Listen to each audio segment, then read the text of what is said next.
Welcome everybody to Unknown Philosophers Live. This is going to be episode number 27. It is Saturday, 10 a.m. here in Arizona. And the guest that we have with us this afternoon, this morning, is actually evening there. We also want to thank our previous guest, Brother Joe Wages, episode number 26. You can now go to YouTube and Facebook and catch that online. He did an incredible presentation on the 18th century Illuminati. You can also find us on Spotify and again, Facebook and YouTube. We have with us today Brother Cosmo, our co-host, who's going to be introducing our returning guest, Brother Martin Faulks, who's going to be displaying something today that we're going to have him describe. It's going to be absolutely incredible. So let's head over to Brother Cosmo. How are you doing this morning, my brother? Doing great, brother. Doing great.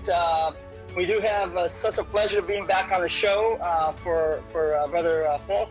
This is his second appearance. Tonight's show is going to be very, very interesting. The event is based on an explanation and display of Giordano Bruno's memory system. That's what he's going to talk about today.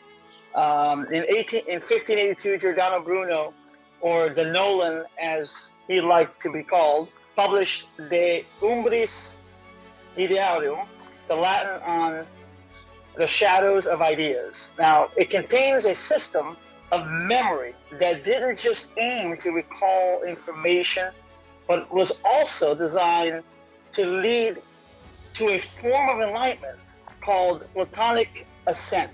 So that's what he's going to talk about today. He's going to challenge us. He's going to show us some of the glimpse of this system. And I hope you guys enjoy the show. Thank you, Brother Cosmo. How are you doing, Brother Martin? I'm doing wonderfully. It's really great to be here.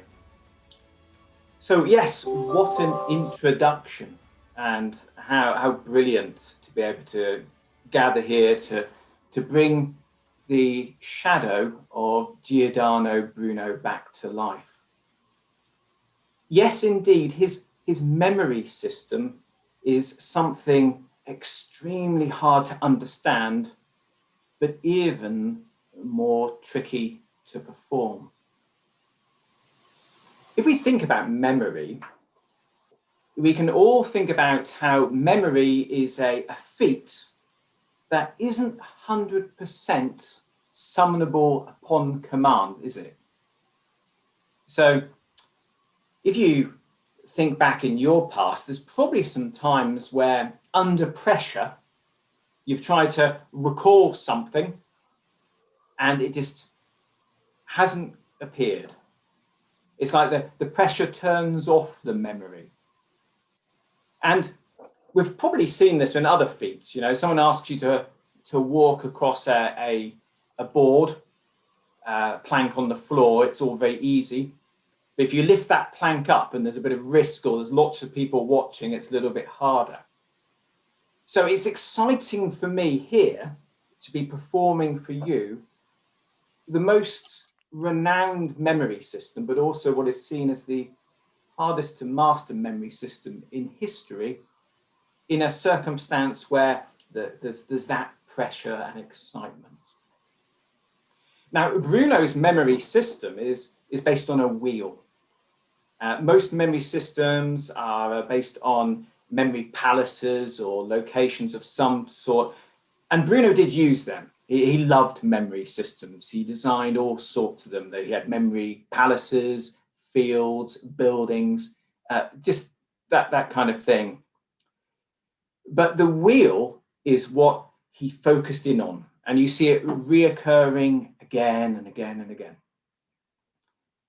In order for you to understand what I'm doing, you know, this is an internal process, I've got to explain to you a little bit about the theory and the background. But I've also got to find a way of verbalizing it. In truth, watching someone memorize or repeat memories in their mind, watching someone meditate which is really what this is, isn't the most exciting display in the world. So I need to not only recall all the memory images, and there are 900 combinations that you could ask me about here, and I need to simplify them and describe them to you. But let's start with the what and the why of the system. To understand Giordano Bruno's memory, why it's important for him, and why this is seen as a very mystical and hard to understand art, we need to have a basic understanding of Hermeticism, or the Neoplatonic view of things. So imagine this. Imagine that all things are forms of consciousness. Everything. When you form something in your mind, in your imagination, that's a gentle form of creation. But the objects around us are made of the same substance, the same mind stuff. That's the viewpoint, that Hermetic viewpoint that Bruno has. So if you were to master your own consciousness, you can do some very special things. And that's why memory is important. Memory is an imprint in consciousness.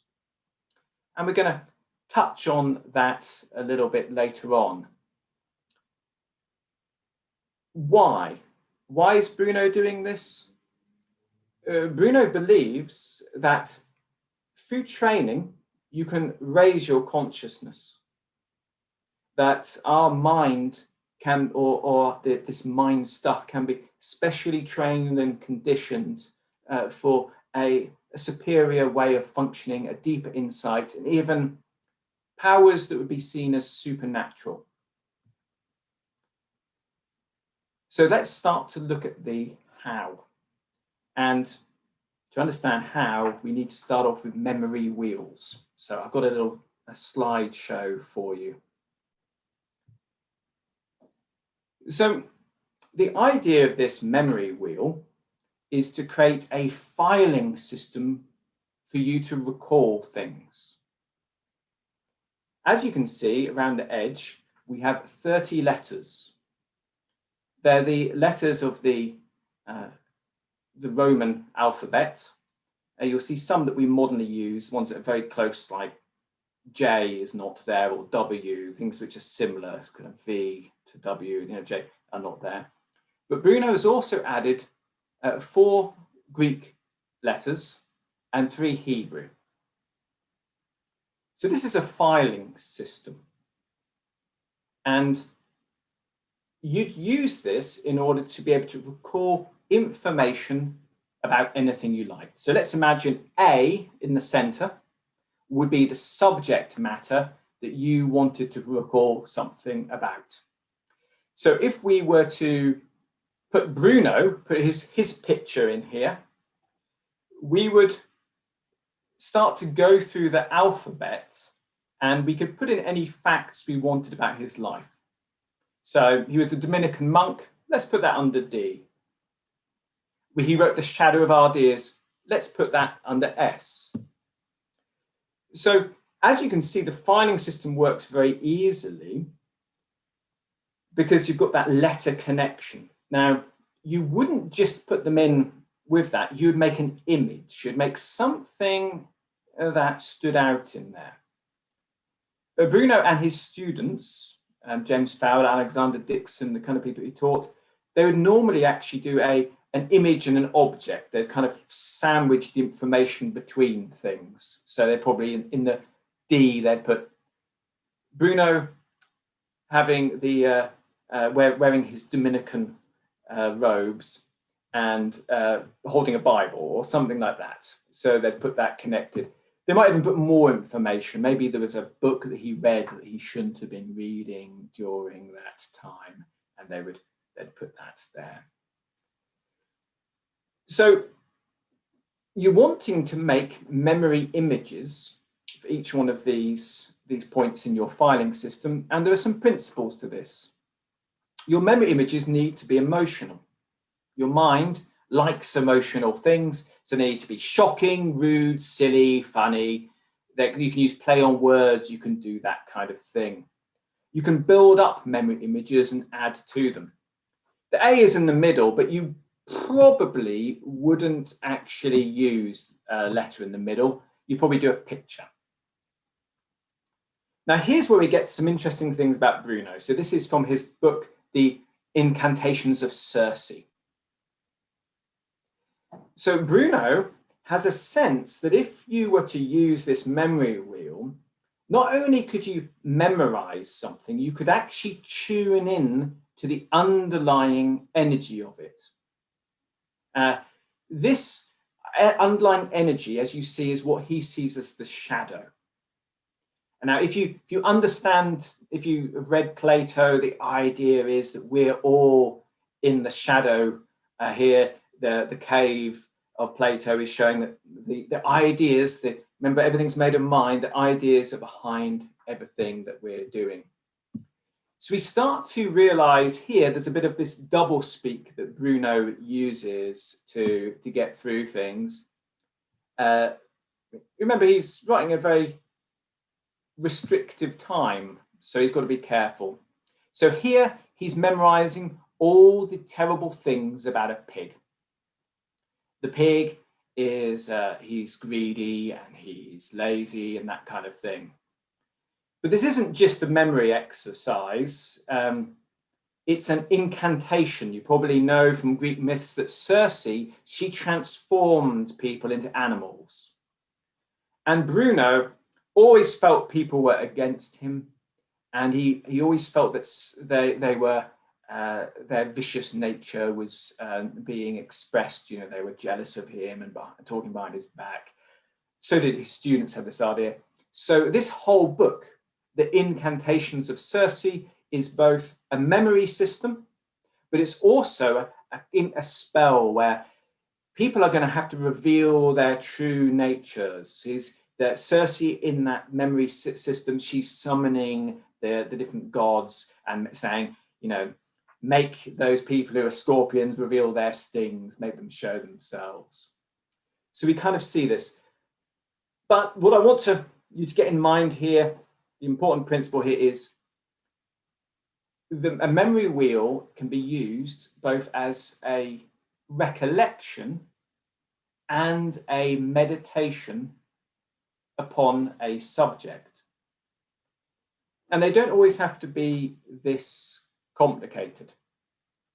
And we'll cover some other areas, but just think how if you were to sit there and you were to go through each letter, and let's say we had a very good representation. In the spell, it's about the negative qualities of a pig, but let's say we were going to be fair and have all the qualities of the pig. You could imagine you spent 5 to 10 minutes on each letter, how you'd have a sort of state of real oneness with the nature of that pig by the end of it. You'd really be focused on it. You'd probably explore it with your mind very deeply.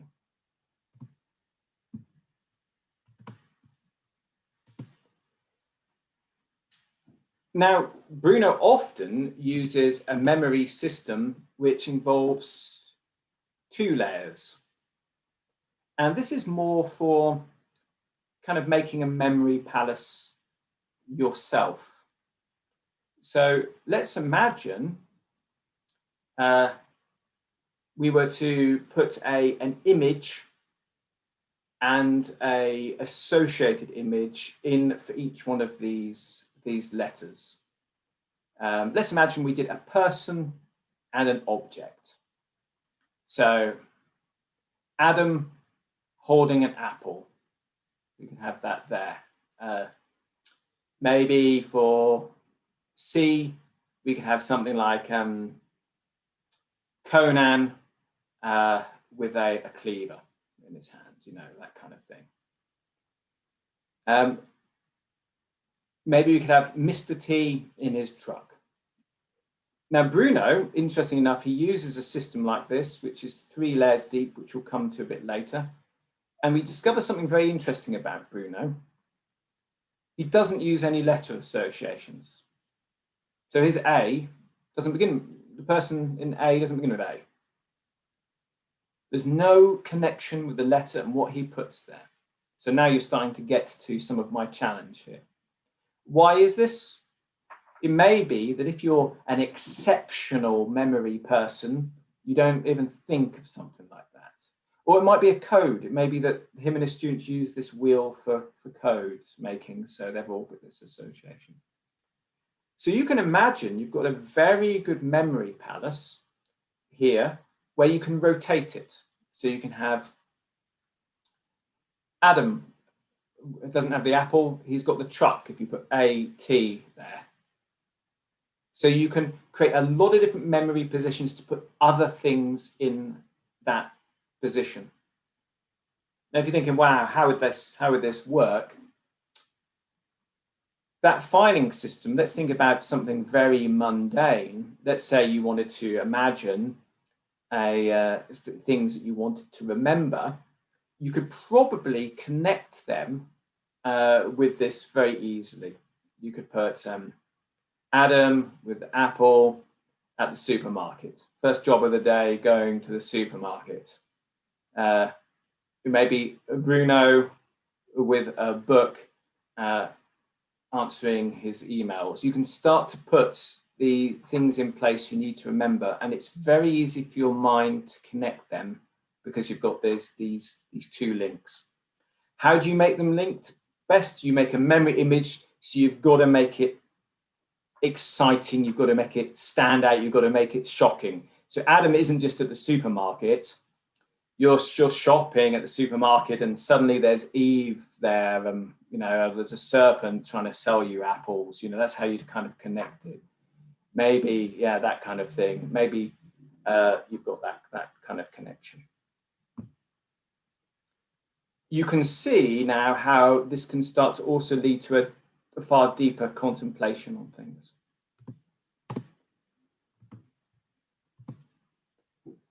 Wow. So here we get to Bruno's wheel where he's starting to use it for memory of words. So he's got those 2 positions, but he's also added some vowels or some punctuation marks or so on a little bit further on. So this is for someone who isn't satisfied with just a memory palace for simple things or building up memory images. This is for someone who's wanting to memorize a speech. So let's imagine you wanted to memorize the word cat at the beginning of your speech. And that was the trigger. You might do every word like this, but you might just use this. I think we had Conan with a cleaver, so it's Conan. And so that's the first letter. A, you might have with an apple. So Conan with an apple. If you put T 3 levels deep, you probably could have added the T there. They could have been in a truck. But sometimes in this particular system, he's got objects which are being added to the person to give you hints of what the next first vowel is. You could have them wearing a scarf for U, or you could have them wearing a ring for O, that kind of thing. So this is a memory system for speech making. And often it's based on person and their invention, or person, location, and an object, and you can rotate them to make different things that help you remember past words or things like that. Funny things that you can do. If you want a capital letter, you can have the person standing up. So Adam's standing up if it's capital A. If it's not, he's sitting down. You can do things like that. So this is the kind of memory system he's doing with these wheels. Wow. Okay, so we've had a few uses for memory wheels. If this seems a little bit far out there, I've got to tell you that for a Renaissance person, they wouldn't be as surprised by the use of wheels for categorizing or considering things. they had wheels which were made of paper as objects they'd use and were in their books. So these volvae, as in revolve, are used for calculating things. So can you see the one with the beautiful woman with red hair? She's going to calculate Easter when you put her foot and her arm on the right date. It's going to tell you, her hat's going to tell you Easter.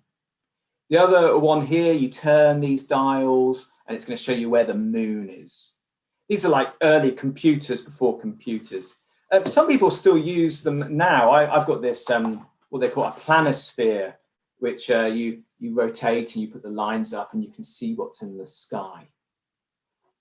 So when Bruno was making these wheels, you could have actually had them cut out to rotate to begin with. The idea is to memorize them. But they weren't just calculating things. They had discs at the time which were for sussing things out. So here's an astrolabe. You line the major stars up and you've got a whole, it's kind of the ancient version of this. So you can see the whole night sky, you carry this. You've got a nocturnal here, this is a night clock. So you get the nocturnal, you put it up, it's kind of like the night equivalent of a sundial, think about it, and you put the center at the pole star and you line the handle just out to the end of the Big Dipper and the other chart and make sure it's on the right day and so on, but it will tell you the time. So this idea that if you had a couple of bits of information, if you had 2 bits of information, you could puzzle out a third, a fourth, a fifth, or the big picture using a disc was normal. Now, this nocturnal was first mentioned by a very exciting figure, kind of hero of Bruno's, which we're going to visit now, known as Raymond Lull. Holy Raymond Lull, he was actually canonized. He's a saint, and he lived in Mallorca, and he was one of the really exciting figures who were trying to work things out in the world. He was as dedicated to logic and reasoning as he was to religious things. He actually wrote the official manual for knights, which gave them a memory palace of their armor. And as you can see, he's got a nice speech bubble coming out here, and it says, and you can see that his dedication is to bring light. You can see that this is his motto standing firm there. Raymond Lull is quite easy to remember because there's a bit of a fun story as to how he became so religiously dedicated. He was writing a poem to a woman he shouldn't have been in love with. And an angel appeared. And he could feel this beautiful presence and started to get this sort of holy feeling. And he thought, right, chase it away, this is me, I'm having a funny time, and left it. So he tried to start writing that poem again the next day and it came back. And every time he tried to do this, which is kind of putting him in the wrong direction, he got this sort of influence. And to him, it was a calling. It actually reminds me of Socrates, who said his spirit guide only appeared when he was about to do something really wrong. Raymond Lull became fascinated with the ancient Hebrew technique of meditating on letters. He was the first person to mention that nocturnal, that whole way of reading the night sky. And he started to wonder if the same method could be used. So just like we were looking at the lining the pole star and another star up to find some more information, what if you did the same in you? what if there were two things you knew, and if you contemplated them, you could find out a third? This is Raymond Lull's art of combination, the ars combinatora. So what you're going to do here, this is a computer calculation system that works in your mind. You don't have the computers, so each one of these wheels is memorized. And there are wheels here for comparing virtues. So if you were to think, well, how does temperance compare to fortitude? How are those two connected? How does gluttony compare to jealousy? This kind of thing. And what you're going to do with these wheels, you're kind of going to combine them in your mind. So this might seem like a strange idea, but everyone here is doing it every day. You think, how would those two people get on? How in this drink, how will orange juice go in here with this lemonade? Will that work? So we're good at combining things. So you're finding the pole star and you're finding the end of the Big Dipper, but in here. Now, some of these are quite easy to grasp. They're things like, if I was going to be contemplating the qualities of something, I could put them together and try to see how they'd mix. But some of them are very deep. They're like advanced logic. In fact, if logic is maths, some of these are algebra. So there's one wheel, that wheel S, which invites you to ask your circumstances upon anything you're going to examine. So, do you remember it? Do you have evidence? Do you understand it? Do you kind of know how it works? Do you like it? That would be a letter I. So there's a shorthand for I know, I understand, and I've got evidence. Yeah, so I know, I understand, I like it. And there's a shorthand for I know, I understand, I don't like it. There's a I know, I don't understand, and I like it. He's trying to get us to work, to think on a higher level. Some of them are really deep things. So if I said to you, can you feel love? Yes. Have you had an experience of the love of divine love? Yes, I have. Yeah, I once experienced that in church. I really felt that. Have you got any other higher experiences? Yes, I had a feeling of awe. Okay. So we're going to meditate on love, that divine love feeling. And we're going to meditate on awe. And then using that, when you're going to combine the two, see if you can sense the greatness. Then you've got greatness. So the idea is you can start exploring things that are just of the mind. This whole system is designed, he was trying to make a system that could answer any question. So you could say, what is this? What is that? And we'll have a go. We'll have a go in a while. A bit like Bruno, loads of people read Lull. A few do it. Poor Kitty. I think Kitty is here. Yes. Kitty had to put up with 4 months of Lull for an hour to 2 hours every night. And wow, that's true love when someone's trying to rotate wheels of medieval logic at you and you're thinking, yeah, okay, this is happening again with passion tonight. Here's another diagram of Lull, and it's really exciting to show you, and it's important that I express this to you. Lull believes in a hierarchy of consciousness. So he believes that you can ascend in your mind.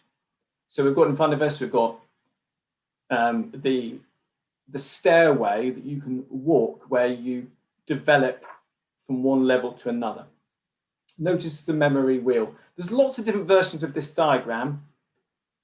This concept, the idea that human consciousness could evolve, is something that we all agree with.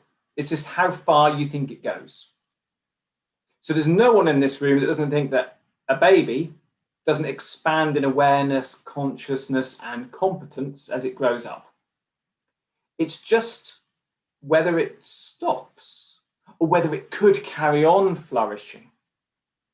Now, very influenced by Aristotle, the Renaissance scholars believed that this was the point. Man is a thinking machine. There's something stopping us. We need to keep this going, this education going.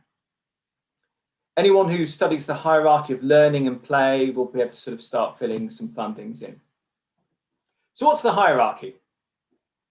You're going to go from the ladder of intellect, stone, flame, plant, beast, human, heaven, angel, God. These are the levels of the thinking methods you can have. Now, I've got to make a confession now. The only way I worked out how to use lull was Bruno. Bruno is normally so encoded and so flowery, but for some reason, when he wrote his commentaries on Raymond Lull, he just suddenly just describes them. And I don't know whether that's, I think he was writing for the Emperor of Bohemia, and I don't know if it shows he respected them more or less. So this is a very Brunonian interpretation. Bruno, incidentally, has flame as the elements. So this is literal and it's an analogy. The stone has consciousness, but it's very, very slow. It has got a vibration. The elements, the wind, the fire, the water, the river, they've all got consciousness, but it's a bit more. It's reactionary and does something. This is the Renaissance mindset. The plant, its thoughts take a long time, but it can move towards the sun. It can adapt to things.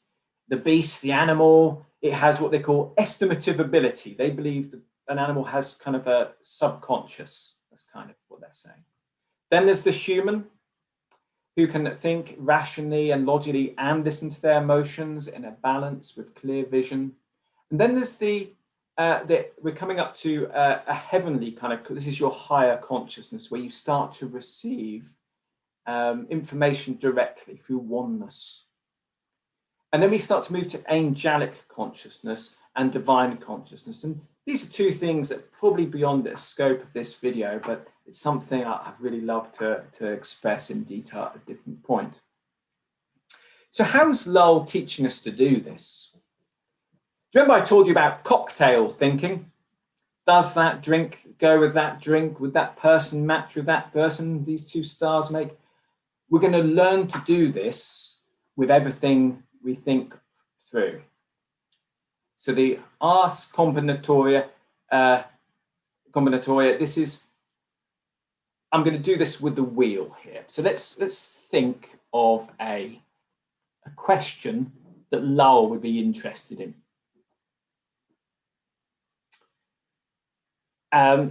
Lull would probably wonder, is sin real? So that's the question, but that's in the middle of that wheel. So we'd go through the points, right? We've got sensible, imaginable, dubitable. So we go through credible. We've got these different points in the wheel. And on the outside, we've got other things. We've got things like, is it the substance? Is it the occurrence? Is it individual? Is it multiple? That kind of thing. So what he would do is he'd use this wheel to examine the question. So I'm going to examine the question out loud myself right now. Do forgive me if I'm sort of in my own world for a few seconds. So sin, is it imaginable? Can I imagine there being some form of connection with things you did in the past which don't have positive outcomes? Yeah, I can imagine that. Maybe it seems to me You know, you get an injury, you get a scar, you make a mess, there's some dirt. I can imagine that. Okay, let's have a look. Can I imagine what substance it would be? That's the next question. What would that happen in? Would it be in the spirit? Would it be in the mind? Can I imagine that? Or would it be, how would it make that imprint? Can I imagine how it would make that imprint? How would how would that action work? Would it be an individual thing? Would it be a build-up, or would it be one big thing? How would it work? Then, I'm not going to go around the whole wheel. Once I've got all my answers, I'd ask, is it sensible? Have I seen it? Have I seen an example of sin? Is it part of nature? Have I seen it in action?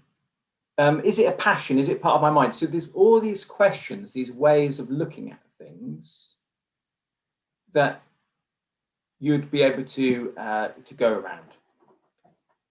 So with the wheel, you can have a comprehensive thinking system.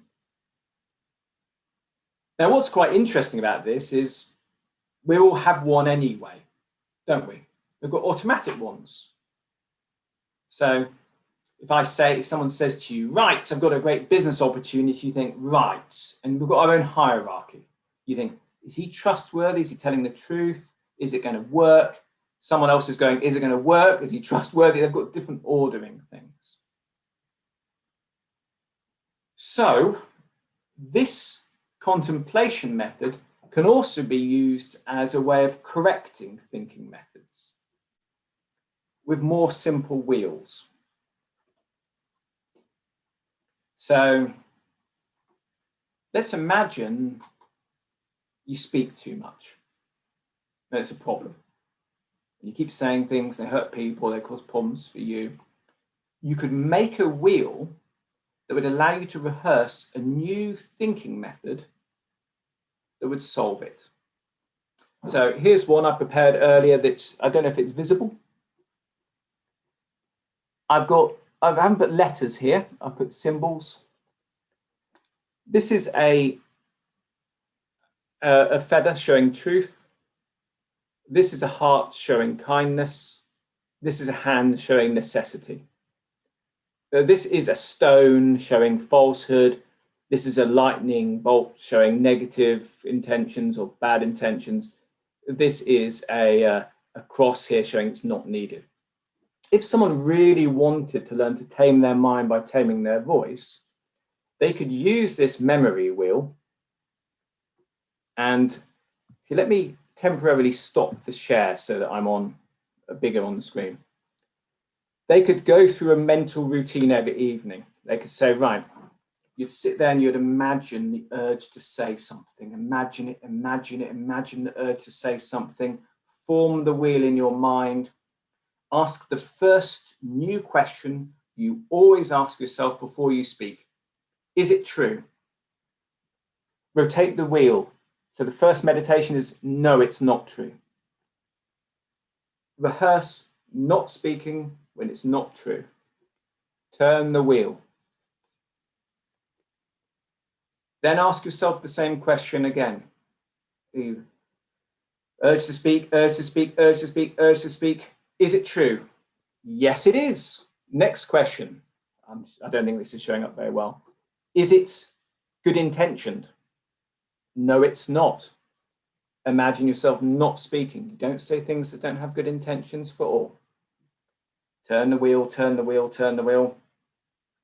It's easier to turn these wheels in your mind, you know. Rehearse again. I want to speak, I want to speak. Is it true? Yes. Is it good intention? Yes. Is it necessary? No, I don't speak.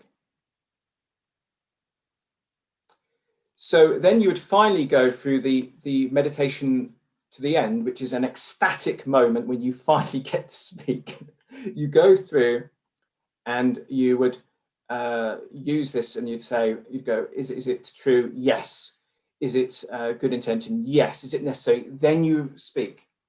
And what you're doing is you're rehearsing a new thinking method in your mind. Now, this is used a lot for the same barriers that modern people have. If you tend to depreciate yourself or to have negative self-speak, you're going to make a wheel that means your automatic thoughts become kinder towards yourself. We're not even anywhere near how Bruno uses wheels yet, but we're getting closer. So now we've got lull. If you've got lull, you've more or less got Bruno. You're going to use combinations to walk up those stairs, but not the way lull is. No, with Bruno, it's going to be something far more mystical. So you're probably aware, anyone here who studied any form of spirituality in any country is probably aware that there's an idea that if you dwell on a particular concept, you will receive a sense of oneness with it. This idea is called samadhi in the Indian system. You could see this as a kind of ecstasy from extatio, from Christian, when you sort of pray and you come at one with what you're praying on. This idea that you could achieve a union is ubiquitous amongst the different traditions through the world. And sometimes it's a kind of shamanic kind of thing. You think about the wolf, so you become at one with the wolf spirit in the shaman and a tribal thing, but it's something humans tend to find. In Bruno, this is what his main focus is. This is what he's really excited about. He's learned it from the Neoplatonic and Hermetic philosophies. In Plotinus, it says, when a mind shines towards something higher than itself, there is a contraction that brings the two together. The Hermetica says that when you rest your mind on a subject, it can lift it up. For Bruno, his motto is based on a section in the Bible, which says, of all the trees in the forest, the apple is the most beautiful, and so too is my love amongst the men. I sat under the shadow of him whom I'm desired, and the fruits were sweet to my taste. For Bruno and for his students, this is about being able to meditate on something to receive a blessing. Everything is made of mind, and everything allows you to connect with it. Now, interesting enough, if you're not quite convinced as Bruno that there's an underlying energy that can bless you, you can sit in the shadow and imagine it like divine rays of what you're meditating on. Think of it like this. Have you met someone who probably could do with a few hours a week really contemplating love, and you think that might help fix them a bit? Have you met someone who you think really could do with contemplation on forgiveness or kindness or joy? So you can kind of see how this could be of powerful use for people, how people could use this for their empowerment. So this is what Bruno is focused on in his memory systems. He wants you to be able to keep your mind on something beautiful, something empowering, something wonderful, to lift yourself towards it. It's just like the meditation in Buddhism or yoga or other systems like that. But for Bruno, it's not so much just the internal, it's an external force. How would this work? Well, I talked about forgiveness. Let's imagine a meditation on forgiveness. Imagine now A is forgiveness. And you've memorized each one of these different letters or numbers, probably using these planetary associations, a association with forgiveness. So you sit there and you really imagine what it feels like to forgive. You really build it up. So you go, A1, and 1 is forgive me. And you really imagine all the things you need to forgive yourself for. Maybe you'd actually have the whole, maybe all those number 7s would be different aspects. Forgive myself for my mistakes, forgive myself for my deliberate things, forgive myself for, that kind of stuff. Maybe just one number is enough, but depending on how deep you want to go, you turn the wheel and forgiveness on my family. Then you turn the wheel, forgiveness on my friends, forgiveness from those who've hurt me by mistake. And you would carry on going through this till it's very, very comprehensive. Maybe you've forgiven the laws of nature or God by the end. You can understand that people get a bit resentful of things like having to age and die, so there may be some forgiveness there. This is a very powerful method of union on one subject because it's changing slightly all the time so you don't drift off. So someone who isn't a meditation master can keep their focus. This system was designed for the King of France, in my recollection, and it's a planetary filing system. It's a Bruno wheel. Bruno called this contraction. Not just Bruno, some of his contemporaries, Lowell, Robert Flood also calls it this. And it's probably after that quote from Plotinus. So before you can see 2 hearts, and let's imagine that the big light here is truth, the value of truth. Or maybe it could be the value of memory or assertiveness or whatever the quality that you're meditating on. One heart has opened themselves up to it and they receive contraction. You become more like what you're meditating on. And the heart underneath is closed. Now, there might be a bit of work for this. And so if you're meditating on gratitude for the first time or on strategy or whatever you're trying to develop, maybe you've got to purify your heart a bit and get some conflicts out to do that. So this is a path, a whole path. Now, I need to be clear here that what the thought of the possibilities of this are. In India, the Yoga Sutras of Patanjali clearly state to gain the strength, superhuman strength, you must meditate on the strength of an elephant. For Bruno, that was just as true. If you were to achieve contraction on the sun, you would have the powers of the sun. You would gain awareness like the sun. You would have the influence like the sun. So this is a very serious thing to do. Now, this is all connected with a kind of Neoplatonic idea, which has become very much part of Christianity as well. Remember that ladder we saw before? Bruno believes there are different layers to existence. There's the material world, and there's a layer above it, and a layer above it, and a layer above it, leading up. And that you can ascend through those. So it's possible to visit other places, but also to be higher states of consciousness.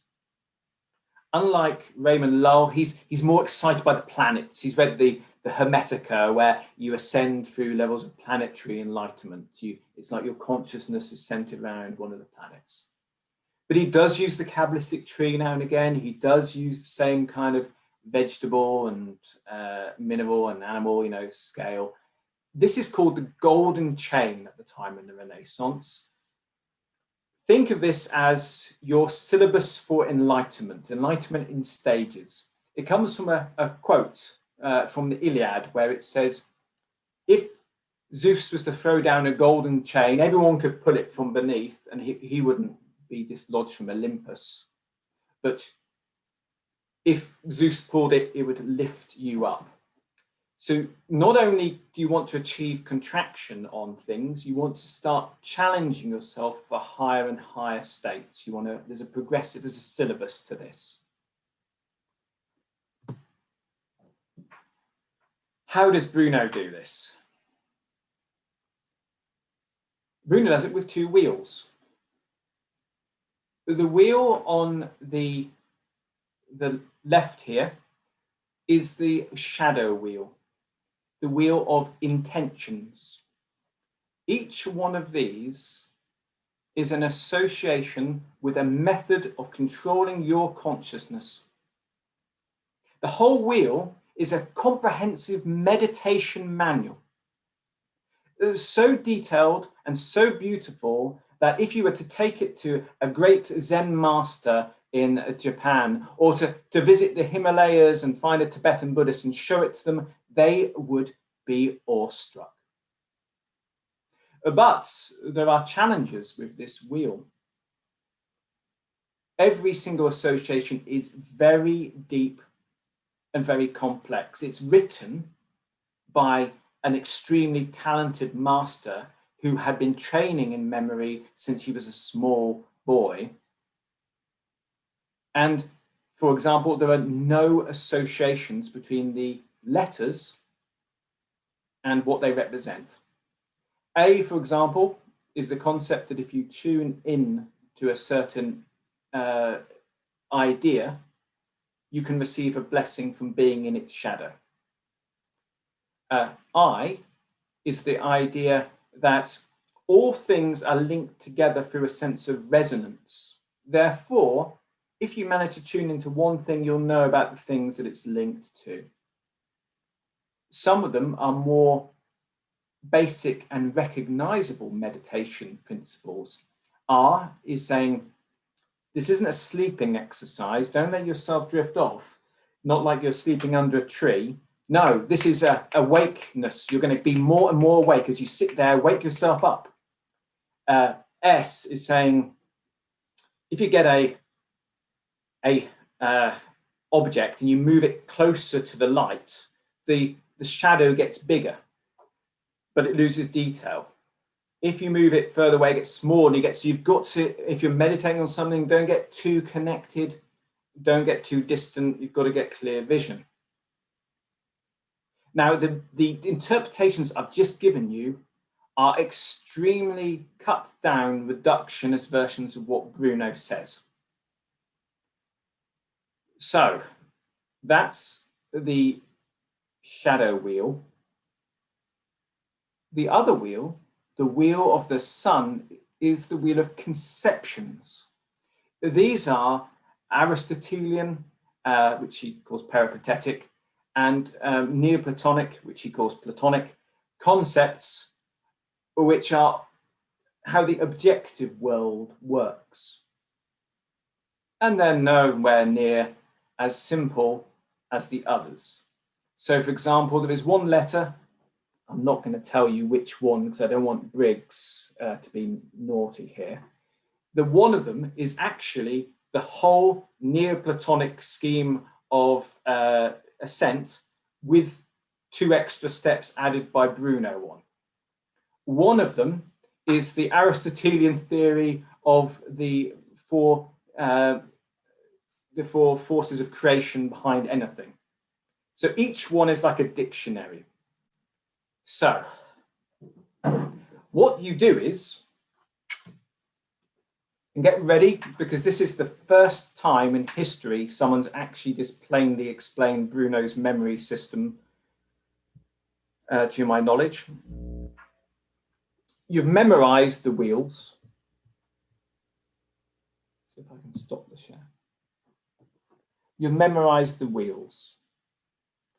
You've got all 30 intentions and all 30 conceptions. You've got the way your mind works and you've got the way the outside world works memorized. You then sit, calm your mind, probably sit as a Dominican monk would. Kinder and I have had a chance to sit with Dominican monks. and you start to rotate the wheels. So you sit and you say, A. What is A? And you combine it with the A below it to make a third A, a moment of enlightenment. You turn the wheel, and it's easier to turn in your mind, I tell you, to B. So now you're combining, I'm turning it the wrong way, A and B to make a third combination. One whole turn of one letter takes about 20-25 minutes. I managed to do the whole wheel in 7.5 hours. So I just wanted to warn you how long this is going to take now. Only kidding, only kidding. But that's the level of dedication Bruno would have. Now, of course, Bruno was originally a monk. He'd run away from the monastery. And we can talk about why he ran away and things like that later on. So he'd have so for him, 7 hours with just sort of a break to walk around every sort of 2.5 hours from his chair is nothing. But for modern practitioners, you can understand how this is very challenging. What is going to happen is as you go up, the concepts become harder and you go deeper. And the aim is you start to achieve that union with the external world. Your mind, this consciousness starts to achieve that. So by the time you're combining the two Hebrew letters shin, you are in a state of oneness. And actually, you probably, during that circle, will achieve oneness with a few of these, the ones you're most receptive to. So imagine one of these whole circles would be diversity. One of these whole letters would be honesty, that kind of thing. You can see this sort of layers of experience exist in other systems as well, in the Hebrew meditational letters, in the Sanskrit meditation letters. So there's Bruno's system. So what remains? It's time to do it, isn't it? So it's time for Briggs and Cosmo to unmute themselves. And I am going to perform Bruno's meditations for you. Briggs, I would like you to be the shadow wheel, the wheel of intentions. Cosmo, you are going to be the conceptions. You are the sun.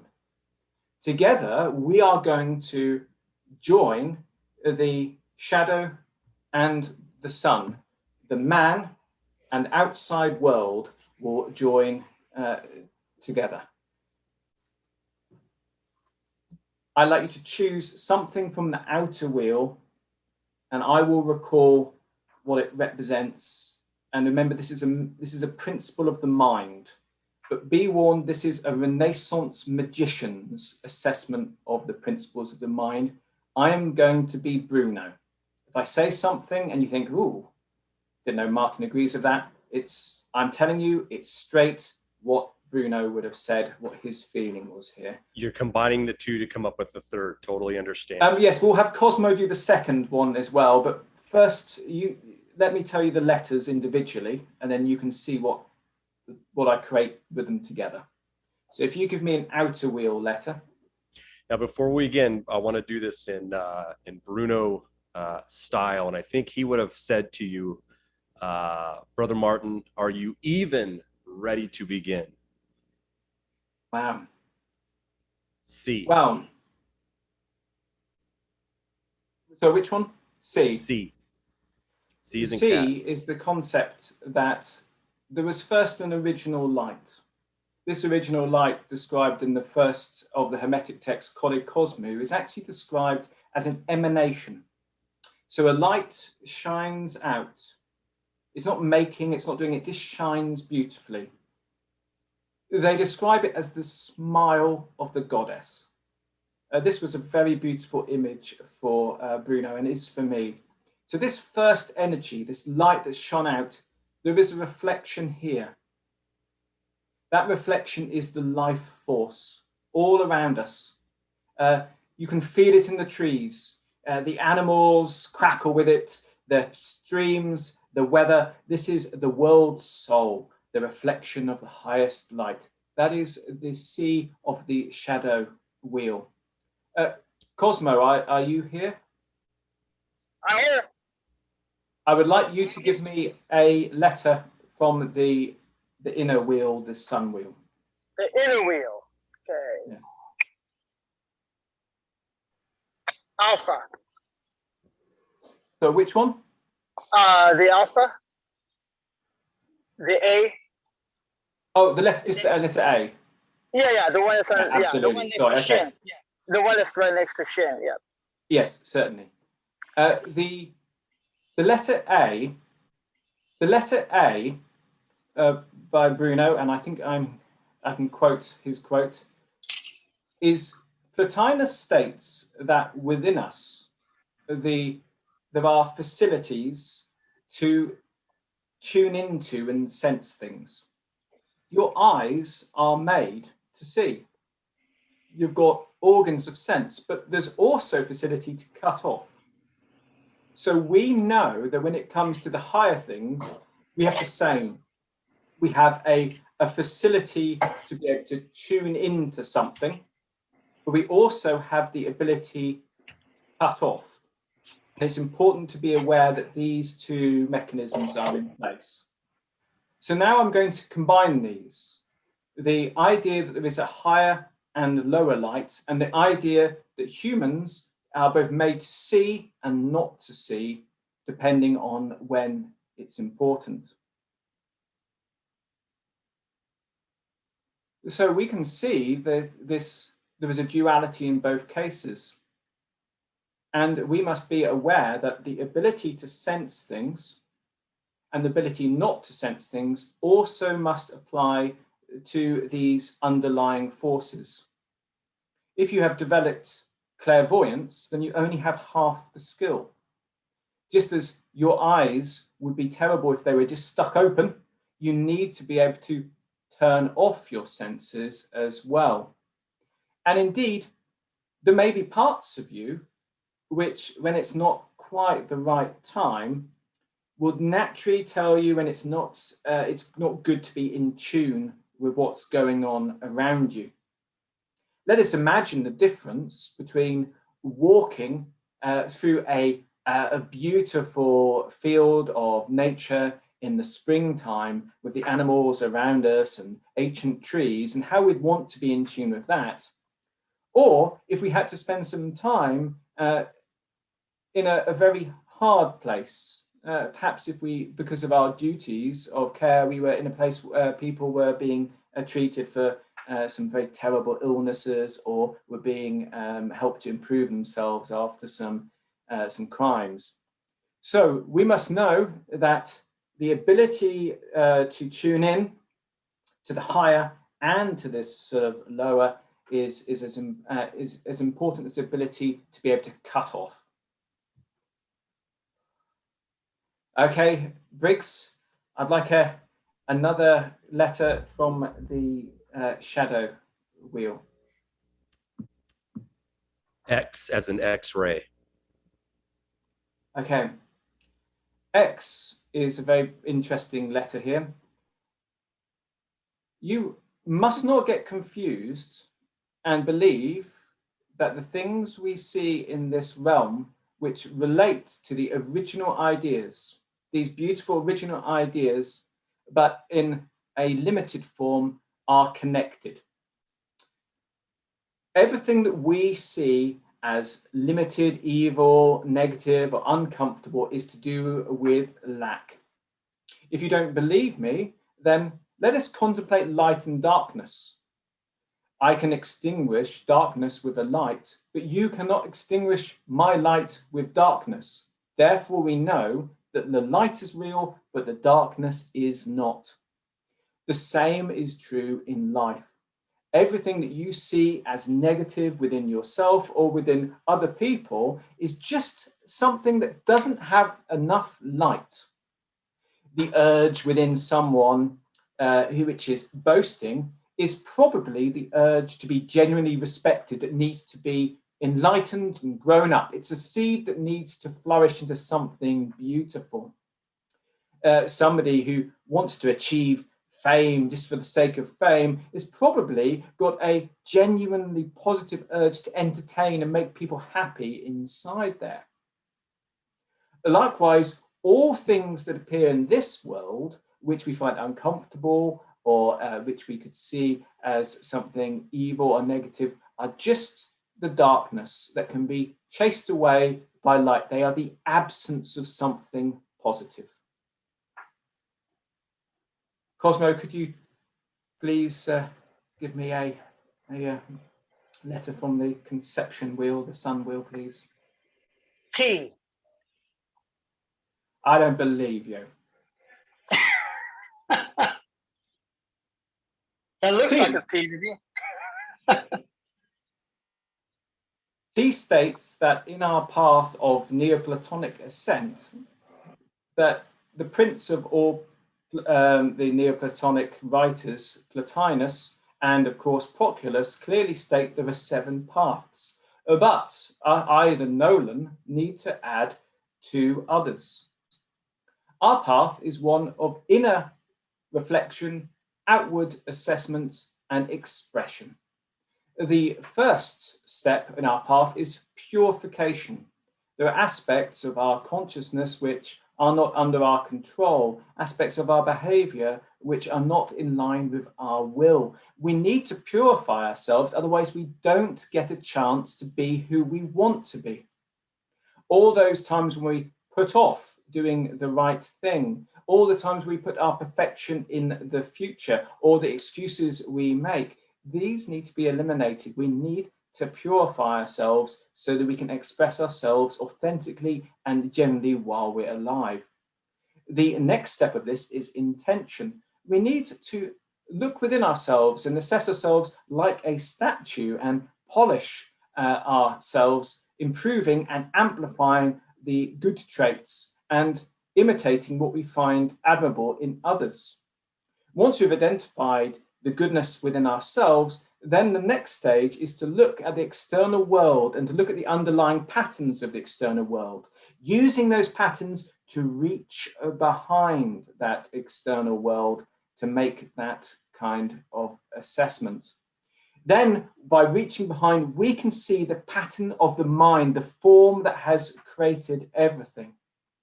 The next stage after this is one of detachment. You may have heard of the concept of pratyahara, or taking away the senses in yoga. So too, you've probably experienced that when you focus on something with great vigor, you forget everything else. Maybe you've experienced this in a sense of a hobby you do, or maybe you are so in love that when you look into the eyes of those you adore, you forget it all. You must cultivate this quality of detachment, and you must be willing to sacrifice. Sacrifice what? There are vain and unbecoming goals, there are temptations, there are other things that you might have a desire to do in life, but if your genuine goal while you're here is to ascend through the states of consciousness, you need to let go of many other things. Then you will achieve an adepthood. You will be able to turn all things to good things, base metals into gold. Well, once this is expressed, the world will transform to you. You will have brought heaven to earth, and you can give the goal back. Woo! Right. Wow. Okay, then. Right, so what was the letter before this? We're combining. We have X and T. The X and T. And X. Wow. Okay. If we combine X and T, and I'm going to summarize for anyone else who may have got a bit involved in that.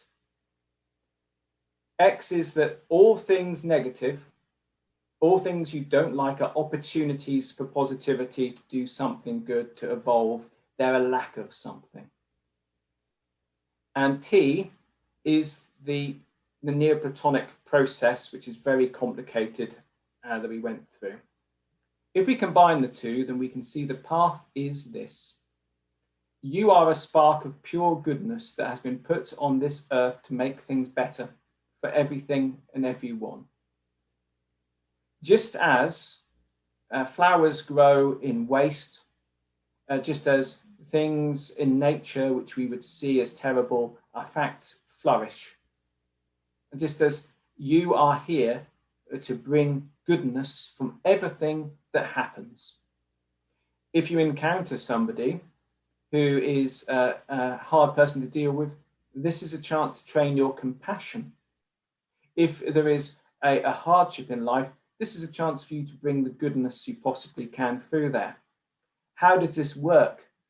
First and foremost, you must make sure you purify your intentions. Everything you do should be through kindness for everything, not just for yourself. Then you must look at how you can be of better service to the world by improving yourself. Your job to look after your body, to be healthy, to express all the aspects of being a person is not for you, it's for everything around you. You've been given this gift. It's like having a beautiful garden. You may as well look after it. When this happens, you can start working in tune with the world, not against it. Think how powerful someone is when they go with the flow. And nature is your ally. You can see from trees how seeds are planted. You have to give fruits to something that wants it. You can start to work with things and your actions will become far more efficient.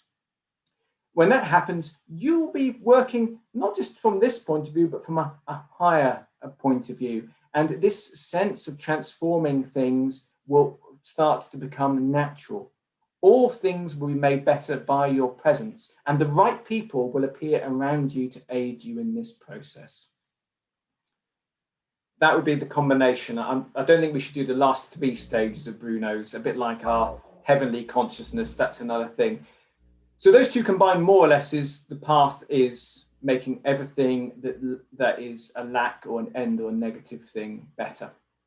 And to look in those terms, there's no evil, only opportunity. Right. Should we do one more combination?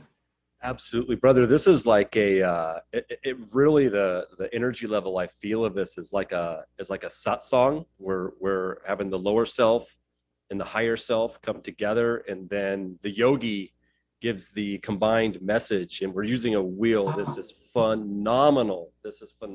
Okay, let's go with Shin. Shin in the intention wheel. Just as all shapes can be made of shadows, from a different position, a different way of looking at things, something can appear very different in a shadow. Change from one angle to another, it's a different shape. Just as you can make any shape from a shadow and know that a shadow is light and dark combined, so too all things are formed from the ideas that came from that first light. And all the shadows on this outer wheel are one in that unity. They come from one source. Okay. And Cosmo? I'm going to choose G. Oh my word. G says the following. You can see around you that things are produced, things appear, things disappear. There's a cycle to them. The plant appears to disappear in the winter, but comes back in the summer. The sun goes up and down in a cycle. You can see the pattern. So the things that are permanent are beyond these things. Animals, they're born, they die. The cat is born and dies, but cat is permanent. It's beyond the individual.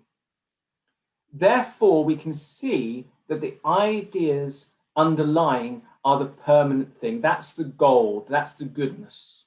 So you need to tune into that. You need to tune into those permanent ideas. So that's where this oneness, but that's also where your ideals may be found. So you should be looking for the permanent, the stuff that's beyond the temporary. You should be considering eternity in your life. So let's combine these, and this is a very interesting combination.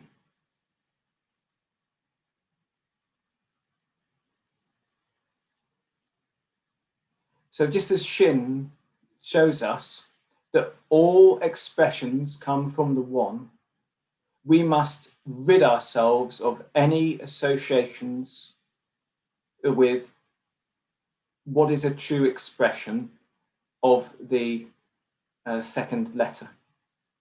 We must rid ourselves of any conceptions and start to look at the diverse and beautiful different expressions which are possible. Shin meets Ji would say, a great master sits on the mountain in meditation upon love. A family, they go punting on the river, all together celebrating a picnic. They are meditating upon that permanent love. A tribe dances when a family member is born. Two lovers exchange flowers. These are all contemplations and valuable and beautiful. When your mother makes you the pasta you like the best, this is a Eucharist as much as any ceremonial. This is a blessing. This is her expressing in material form. And this is as important and holy because all these shadows come from the same light. And if we leave our pride and our associations behind, we can start to see them. Because if it comes from that point, whether it's love, good intentions, or authenticness, then this is the same expression and allows us to connect with it. So too is this whole session here a group of people joining together for a wish to bring light into the world. As authentic and powerful as any secret ceremony or special plan or hidden technique. Okay.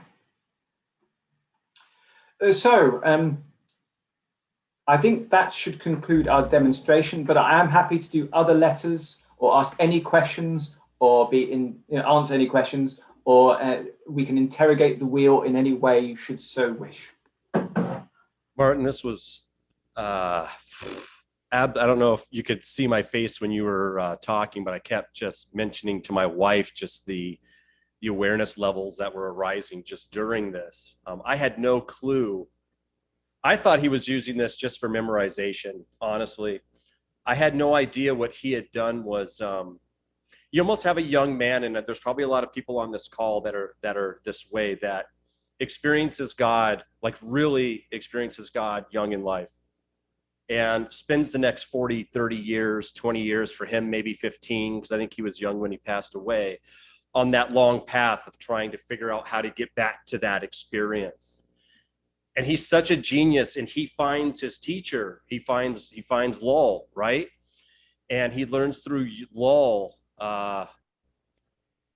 because he's so freaking smart how to put this wheel together. And like you said, if he was sitting in front of a rishi, they would be blown away. They would be like, what do you need me for? Like you've built a tool for the self-inquiry. You have identified the self, the higher self. Now you're able to bring them together for dissolution. And I'll leave it at this. I was reading some of Yogananda's stuff last night, and the light and the shadow, he got that. right? And they're all coming from the light. So his process is dissolution in the mind to get back to that light. That was beautiful, Brother Martin. That's all I've got. We'll leave it to anybody that has any questions, or if you have a comment on that, brother. Thank you so much. That was incredible.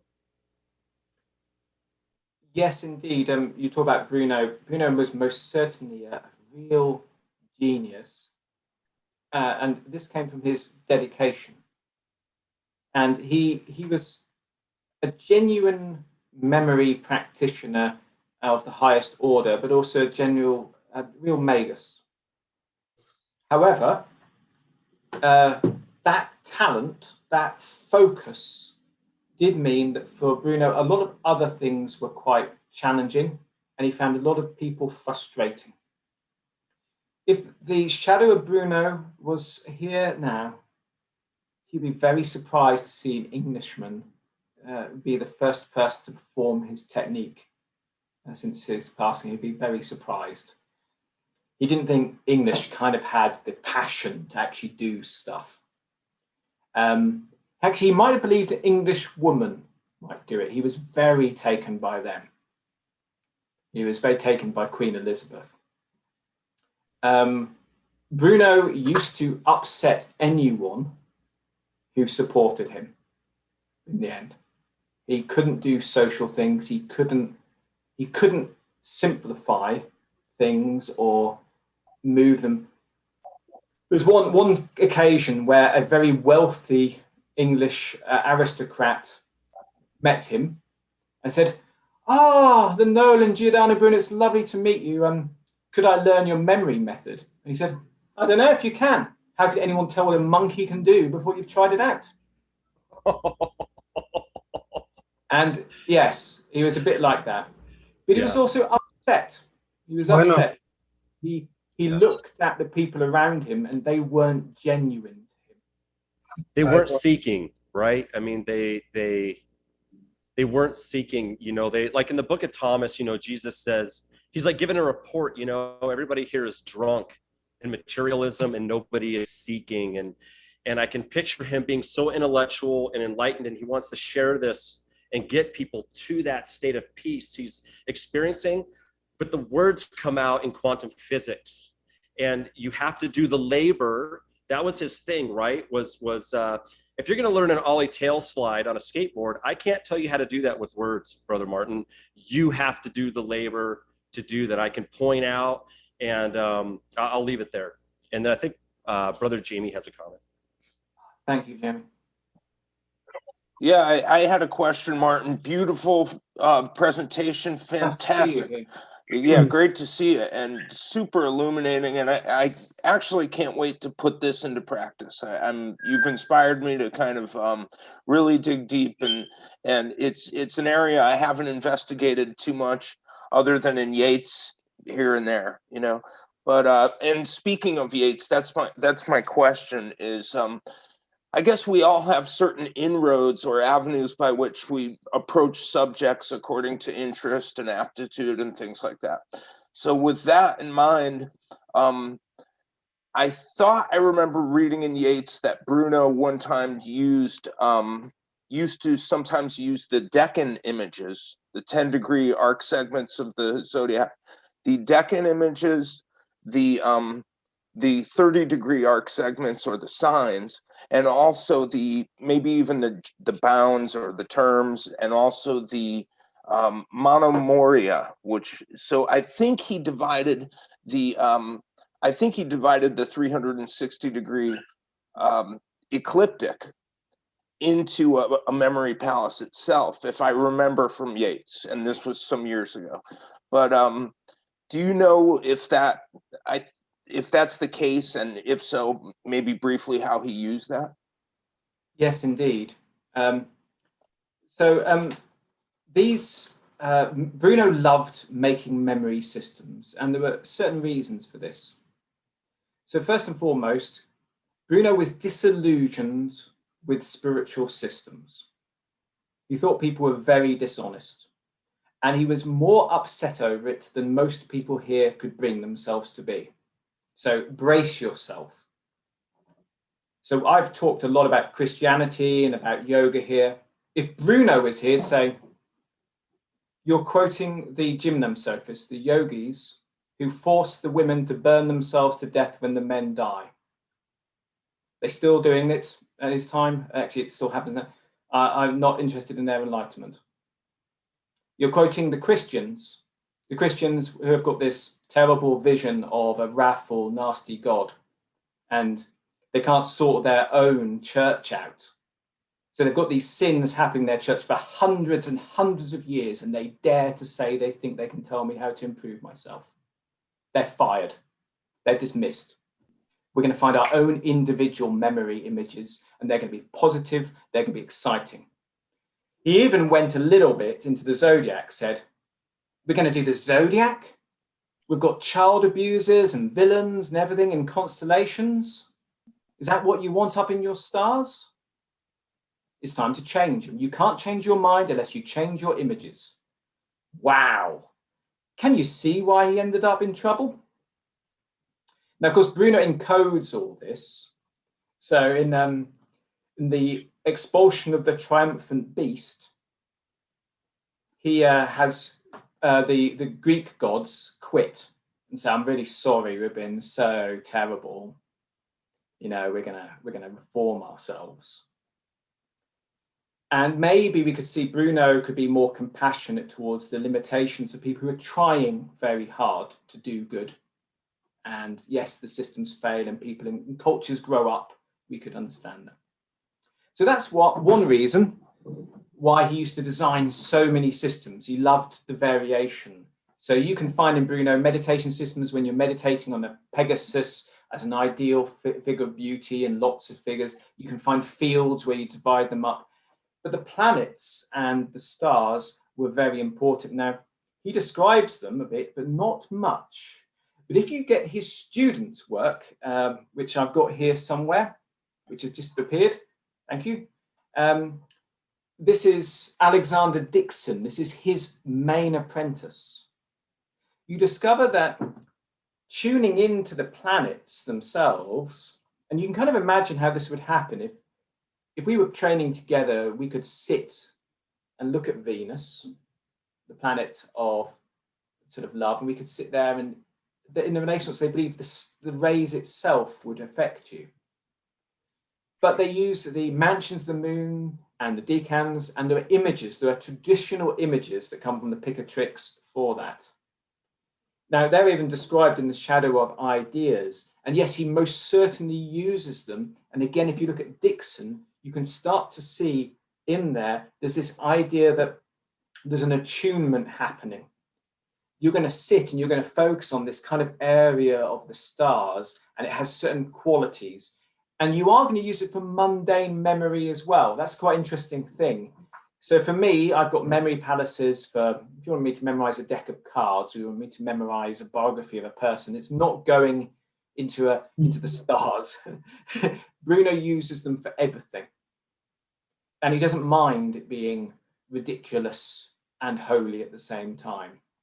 So yes, Jamie, it's wonderful you mentioned this. These are very special memory systems. And peculiar enough, I think the reason they're not overtly described is he wanted to have the student directly near them. He actually didn't really trust people to do it on their own. I think there's even a sense of direct transmission. Bruno's intention letter H is like this. If I wanted to learn to be playful, I could tune into my cat, or I could tune into a friend I've got who's playful, or I could tune into that figure. So there's kind of like you could use that as a kind of tuning into it. Well, imagine what it's like with the stars, tuning into that directly. So this is in this area where maybe we could talk about this sort of personally, but it's a bit beyond the scope of this. But yes, he did use those. But be aware, he never stopped designing memory systems. He was always up to a new one or a different angle. And some of them he didn't use himself. Very naughty, that. You can catch him out. So fascinating. Thank you. Yes. So the memory system, you know, when we talk about letters, that was most certainly just a cover. Because if you go through his memory system, he repeats the same figures 2 or 3 times sometimes by mistake. He wasn't memorizing speeches with this. This was his sort of, it's just a memory book. Sure. It's just a memory book. No one persecute me. Yeah. Brother Martin, I wonder, you know, he was a young man. How old was he when he was martyred? Oh my word. There you go. There's a memory test. I haven't put one of those. I want to say in his 20s, right? Maybe mid-20s. He was very young. Look, I know it was 1600 was the actual date when he was burned. Well, what's kind of going through, kind of flying through that I connected someone could to look up was, his age for me. That'd be very interesting. Okay. One thing that I kind of got going through was, you know, when you're young like that, you're kind of in the Sufi ladder. They call it the accusing mode, the accuser. So you're going around accusing everybody. You know what I mean? Until you find out that, you know, it's kind of hurting you. And I wonder if he would have made it to a ripe old age, or 50 or 60 or 70. You've met teachers like this that are in their 60s or 70s, and you know they were a wildcat in their 20s. But when you ask them for wisdom, they won't answer you. They'll just look you right into the eye, just with this stern face. And then you do it again, and then you get the answer, and then their face just glows. I just can see him, if he would have made it to that age, he might have been like this. What do you think? I think he did actually get into his 50s, but I think he was perpetually in that stage. But sometimes there are figures. I'm thinking of Pico. I'm sorry. Yeah, but no, but sometimes there are figures like this, and here's where I put it. Okay. Sometimes a shock treatment, even if it's a little bit offensive or anything, is good. So in the case of some of the things where he gets a bit fiery and so on, you can think, hang on, I kind of see what you're saying. So now I know that I need to make sure I don't fall into just accepting everything that teaching has. They've got some big blind spots. But I don't need to throw everything away. Thank you, Bruno.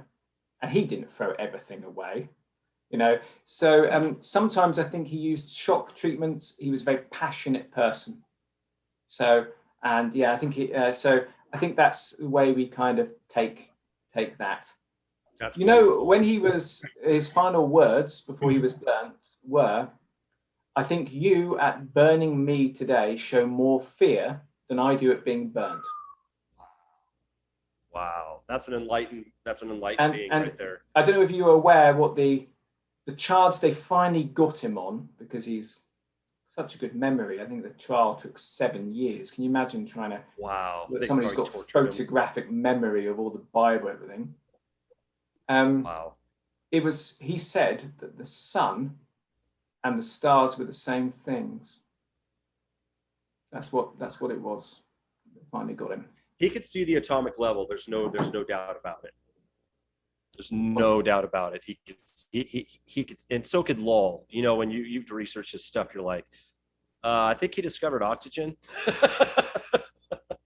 Yes.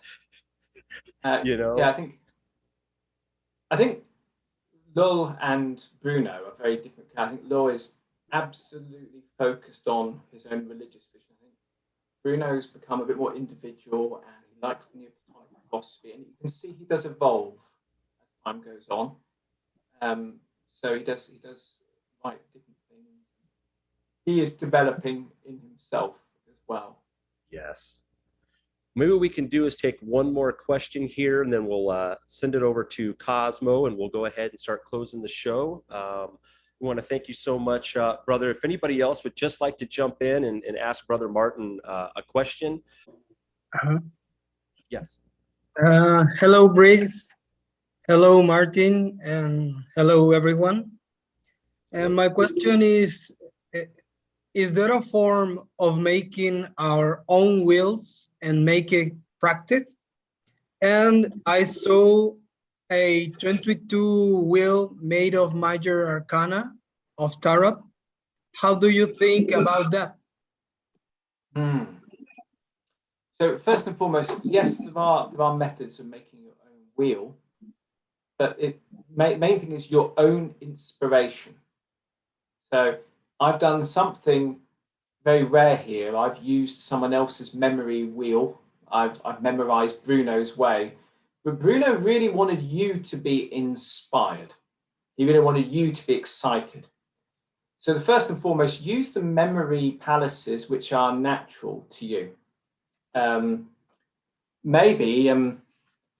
I've made a kind of wheel here. This is a bit of a fun design. I don't think you can be able to see it, but this is a wheel for contemplating the different forms of love.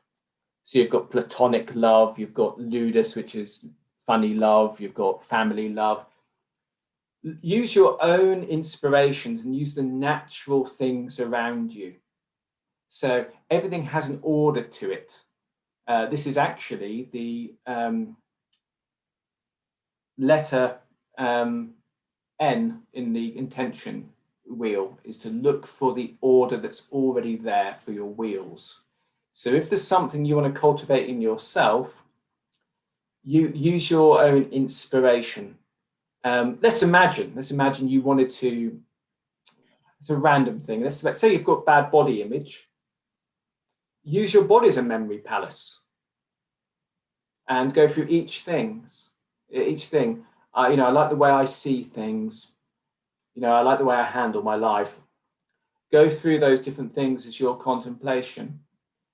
You could use a simple memory wheel like Bruno's with letters. That's quite fun.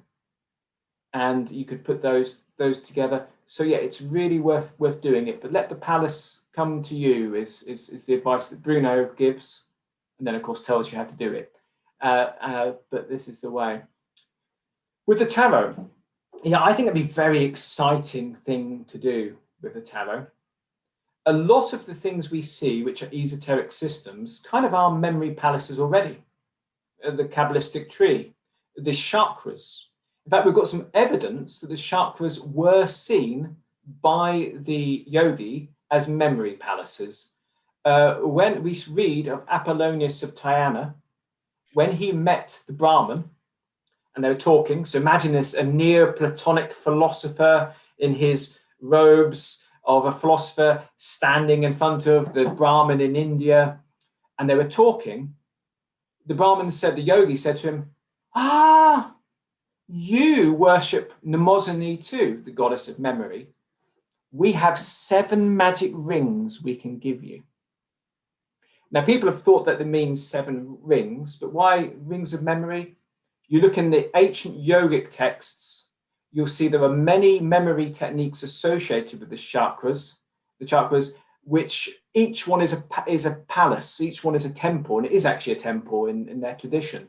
And you go through them, have a look at Serpent Power, Arthur Avalon. This is one of the first translations. There are wonderful yogic memory techniques, many of these. So normally there are ones there already. With the tarot, you could use those images. Imagine how easy it would be to connect things. So if I said to you, right, okay, let's go through it now. We've got the Fool. If you wanted to remember a particular date or an event or a thing, you could put that in the scene so easily. So I think it would be a very good memory palace. Now, what the underlying force of those tarot cards would be, or if you wanted to sort of use this hermetically, might be down to interpretation. I know that some people have corresponded them Kabbalistically with things. Maybe there are other correspondences as well. Thank you. Thank you. Thank you. And I'll give it a couple seconds here if anybody else has a question, if they wanted to jump in there. I actually have a little reflection that I want to share and see. Yes, please. Hi, Martin. It was so nice to listen to you elaborate all of these different topics, and I just love the connections you make. They are so unique and super interesting. I have never actually got in touch with the Hermetic and this kind of philosophy, so I'm very new in this. So excuse me if I sound a little bit like ignorant in certain aspects or the way that I express my introspection or interpretation or understanding of everything that you just shared. But I was thinking like the way that this method works is very much about working with the material world and manipulating the material world and being very involved with the reality here on the earth, and making that heaven on earth, right? And basically creating beautiful stuff, making yourself a beautiful person in interaction and everything. So it's very involved and interconnected with the reality, whether the way that I understand the Eastern mysticism, which is yoga, Tantra, not so much, because Tantra is very much magic and very much working with the material world and adjusting things here. It's a technology, they like to say. But yoga is, the way that I understand, is more about transcending it all and is not so much working with the outside, and all the methods are very internal. And it's the samadhi itself, right, is the union with what is transcended of the material. So it's the union with the divine that is not really the material world here and now. So I'm curious, when you were talking about Bruno, and he was kind of denying about these other philosophies in a way. So maybe it's I told you I know nothing about it, but the way that I understand it so far would be that he was just more interested in this world here and really kind of decoding the matrix. It sounds to me very much like decoding the matrix. And by the way, you look so much like Neo. It's crazy. It's so wonderful. funny. I was like watching you here now and thinking he's talking about hacking the reality with all of I thought about all the letters and numbers moving down. Oh yeah, that's so much interesting. like Yeah. matrix, yeah. And Bruno is a martial artist, like to the highest level too, which is even funnier. Really? Like Neo in the movies. Oh yes. What kind? Really, he was a martial artist also. Wow. Or So- you mean like my martial artist? So yes, Leia, there's it's lovely that you're here from a yoga perspective. You know, we have got evidence that the original Hermeticists in Alexandria were visited by a yogi. And the yogi came because they were very interested in the Egyptian teachings of medicine. That's what it probably was. At the time, they were called gymnum sophists, which means naked philosophers. And it was naked on two levels. Naked because they didn't wear clothes, but naked also because their philosophy, to the Greeks, you can imagine yoga philosophy was very simple and, you know, not complicated. Yeah. And indeed, Alexander the Great asked his yoga teacher for the essence of yoga philosophy, and he said, "Do what you say you will." Quite interesting. But anyway, so back into this thing. Do what you say. Yeah, that was it. So it's congruence, really, isn't he? He's saying be congruent. Right, so the vision of Hermetic enlightenment does, just like in yoga, there are different views of what the ultimate union could be. So there is a lot of the yoga stuff, of course, is from ascetics who are detached. Maybe they've got to the end of their life. They're not, and they've gone through the householder phase. They're retired, or they've gone to monks. So we have got that sense of detachment. And Bruno does sort of have that kind of renunciate feel to him to some extent. Just like if you and I were to look at the Hindu vision of enlightenment, which I think has got sort of three, for a householder, it's got sort of three, it's got flourishing on different levels, being able to do your duty and to have wealth and to be in heart, you know, these kind of things. Mm-hmm. The term the Hermeticists used for enlightenment, at least kind of what we see from Iamblichus and some of these other writers who were sort of tuned into this tradition, was eudaimonia. And this is quite an exciting point of view. If you, like you and I have both studied the Eastern paths, imagine this. What if I said to you, you can't achieve oneness by cutting off. You're saying all things are one, and now you're telling me the material isn't part of that one. You're saying it's not part of the union. So Eudaimonia means human flourishing. So here's the vision. And you can kind of see it's kind of how it connects. Everything's going to be interconnected and harmonious and brilliant. You're going to have the right friends, the right environment, the right job.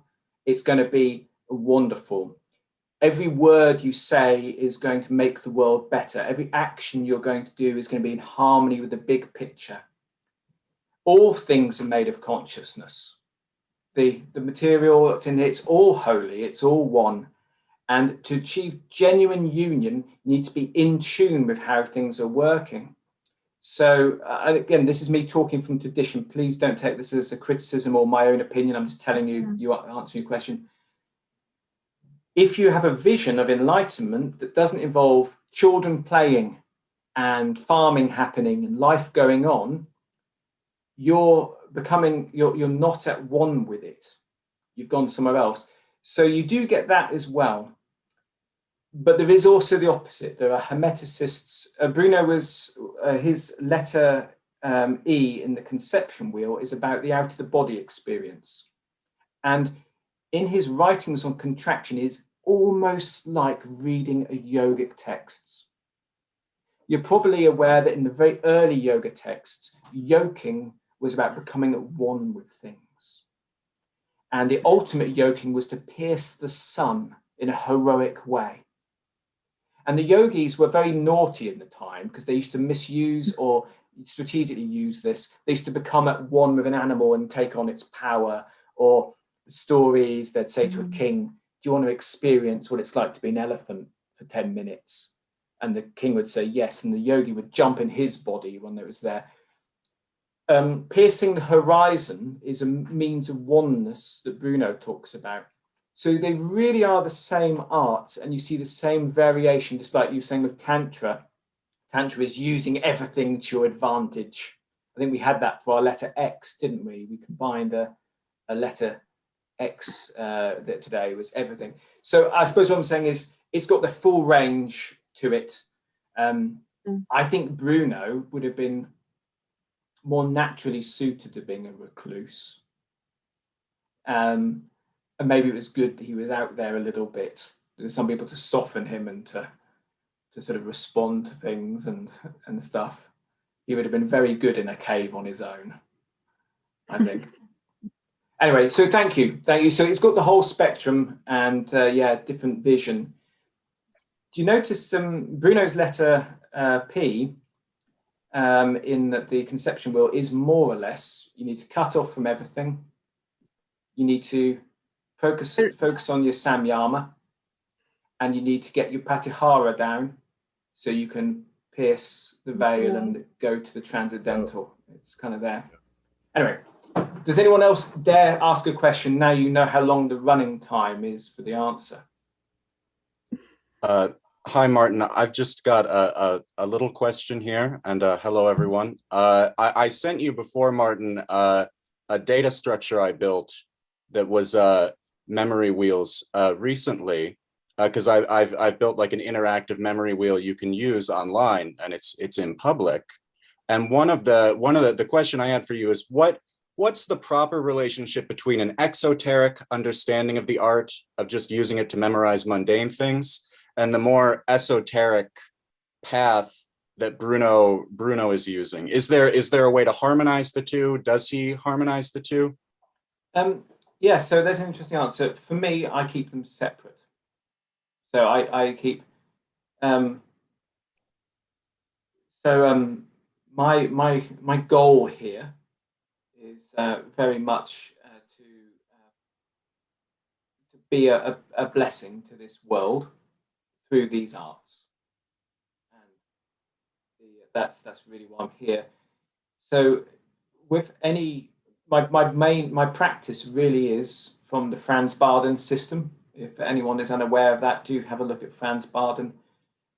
But Bruno and Franz Barden kind of meet later on in the training. So I keep things very separate. I keep things which are special to me, special. And that's because I want my mind to really focus in on that and really know it's special. I think people lighten things too much, so it doesn't have the impact. And actually, now we know it's lovely to have a yogi here. Sometimes with yoga, that's interesting. So for me, I'm used to training in a very focused environment where the hands-on, the focus is a bit like sitting in the shadow, and everything is taken sacred as a sacred thing. It's a very special teaching, and you're hanging on the master's every word. And then somewhere in a yoga center in Bournemouth, someone's teaching that with all sorts of, without the respect and reverence and power with it anymore. They don't see it as anything special. And without that belief or that connection, it doesn't have the gravitas, it doesn't have the impact. And it's very funny for me. It's very funny to sort of do that. So I keep them separately. Bruno didn't appear to do so. And it might answer why, maybe we could look at it from two angles. Maybe Bruno, as everything's combined, everything's one. And he's very enlightened with it. Or it could also explain that Bruno was just focusing on these higher things. And that's why maybe he sort of stumbled around a bit and kept having to move on and didn't really interact with people so well. So yes, so my advice is, if you're going to use a memory wheel, change it for different things, make it different. The first memory palace ever published in English actually uses this. So everyone here has got a memory palace, which is their house. The first memory palace we ever see in the 1300s in an English text is a rainbow set of houses. So you want to remember your shopping list. You walk into your house, the front door is your first location. You walk into your porch, the coat hanger is your second. You walk past into your living room, you've got your settee, your third location. You've got your TV as your fourth. Imagine putting your shopping list there, very, very easy. You're not got to get sort of fish, eggs, chicken, bread. Walk to your front door. Fish was the first one, so you're surprised to see there's a fish hanging on the door knocker. Very easy, yeah. Walk in there. Was it chicken the next one? But it is now.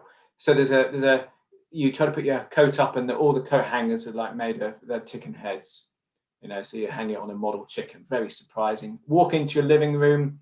There's a giant fish. No, fish was the first one, wasn't it? What item? It was a giant egg looking at the television, which has got bread on it. You could do that with your normal house. You want to memorize something else, so there's no overlap or confusion. Your new memory palace is a bright yellow version of your house. And that's where you might put biographies. So there's a statue at the front. It's the person you're memorizing. Maybe it's Napoleon. He's standing sort of on a building from the place where he was born, that kind of thing. He's got the weapon he used to use. You could add in things to give you that biography. Then you can have a red memory palace for mathematical equations, or a green memory palace for other things. So make sure your categories are distinct and different, so they don't overlap. Is my advice with your lovely memory wheel. And do share the link here. Do share it, because people are all interested in this. I'd keep it separate for different things, or change it in some beautiful way. Thank you. That was a wonderful answer, Brother Martin. I cannot thank you enough for joining us today. Brother Cosmo, are you there? I know Cosmo's working in his. I tell you what, brother. I think after this show, we're just gonna burn Unknown Philosophers, because I think we got everything we needed. No more. No, I'm just kidding. I mean, there's so much information. The thing is, as Martin was talking, all these things are going on in my head, and again, flashbacks, all these different letters and memories. It naturally, I think Bruno created this memory wheel, because naturally our minds associated with certain things, whether they're letters, patterns, pictures, smells. And it's not just the sight; it's also the sense of smell and the sense of hearing. I think can have another way of triggering a certain memory as well. That's what was going on in my head the whole time. I mean, yes, Cosmo, it's very good that you mentioned that. These memory techniques should involve as many senses as you can incorporate. That was incredible, Brother Martin. Speaking to the audience, I want to speak to you directly. Go back and watch this video when he's demonstrating this, because you're watching something that you can do. You're watching something that all of the sages and the rishis through their scriptures are trying to teach you to do. And Martin demonstrated it today for us in real time. If we were to use the language of like a David Hawkins in psychiatry, that first wheel, and you correct me if I'm wrong, Martin, but that first wheel is like the self. You're aware of that. You're aware of the brain. Okay, who's aware of the brain? Now you become the I. And then watch how now he split himself into two, because he's aware, because he's actually a third. He's infinite, but he's now what happens is once you have a realization of that, watch how he dissolves them. And then what comes out is a truth that this piece of machinery up here could never come up with on its own. And that's really what you're seeing in real time. This is what you can experience in life. Go back and watch how he did this. It takes a lot of training, but it's nothing short of a miracle. It's a lot of labor. Brother Martin, I hope I kind of nailed it in there. If you could just maybe a little bit more, and then I'll close the show. Yes, this is absolutely brilliant. Yes. Brother Briggs, this is a superb summary that we're going to combine. You're going to go beyond your heart and your mind are going to be combined here. And this is going to touch on a third. And that's another beautiful thing for many of us who are trained in an Eastern philosophy. Very interesting. So all of this is very memory, very mind-based. In the traditions of the Renaissance practitioner, it's about your heart. You've heard learning by heart. You're going to connect with this. And it's really interesting, if we read yogic techniques, these vibrations in consciousness, this is almost like you kind of sit in the shadow of, you just sort of sit in that subject. It's very, very nice. Yes. A couple of people here. Thank you. Someone's, Jamie's better put a link to where you can buy that book and other books. I want to invite everybody back to the show Friday, June 11th. We're going to be episode 28, 7 p.m. We have another very special guest. If you are a musician, if you love music, you find divinity in music, join us with Aaron Nordstrom. He is a singer, songwriter, guitarist of Gemini Syndrome. He is a true master of his art. Brother Martin, if you could leave us with a quote that we could live by this week. And as well, thank you, Brother Jamie, for the link. If you need to get a hold of Brother Martin, and you might have some spiritual questions for him, this is his life. He's there to answer these questions for you. Brother Martin, could you please leave us with a quote, and then I will end the show, and thank you so much. So what I'd like to leave you with isn't a quote by me. I think it is fit that today we hear what Bruno's advice would be. Bruno would say, if you want to know the truth, you must be the truth.